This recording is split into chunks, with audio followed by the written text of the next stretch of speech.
ব্যাটসম্যানদের ধারাবাহিকতা নেই, দলে নেই একজনের লেগ স্পিনার। বাকি দলগুলোর সাম্প্রতিক ফর্ম দুর্দান্ত। এজন্য বিশ্বকাপে ভালো করা বাংলাদেশের জন্য বড় চ্যালেঞ্জ বলছেন বিসিবি সভাপতি। স্কোয়াডে একমাত্র চমক হতে পারে মিডল অর্ডারে নতুন কারো অন্তর্ভুক্তি।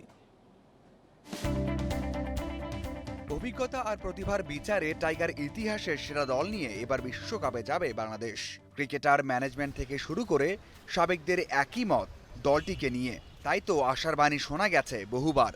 বিসিবি সভাপতি শোনালেন বাস্তবতা। ধারাবাহিকতার অভাব আর লেগ স্পিনার না থাকায় বাকি দলগুলোর চেয়ে চ্যালেঞ্জটা বড় হবে মাশরাফিদের জন্য। যেখানে তারা 150 করে, আমরা কিন্তু এখনো 132, 35, 36 এই বেশি উঠি না। স্পিনে যদি দেখেন, অবশ্যই প্রত্যেকটা দলের এখন মূল হাতিয়ার লেগ স্পিনার, আমাদের লেগ স্পিনার নেই। ব্যাটিংয়ে আমাদের প্রচুর ম্যাচ উইনার আছে, কিন্তু আনফর্চুনেটলি মেইন সমস্যা হচ্ছে কনসিস্টেন্সি, যে ধারাবাহিকভাবে তারা কন্টিনিউয়াসলি স্কোর করতে পারবে কিনা। বিশ্বকাপ দল চূড়ান্ত, যে কোনো দিন হতে পারে ঘোষণা।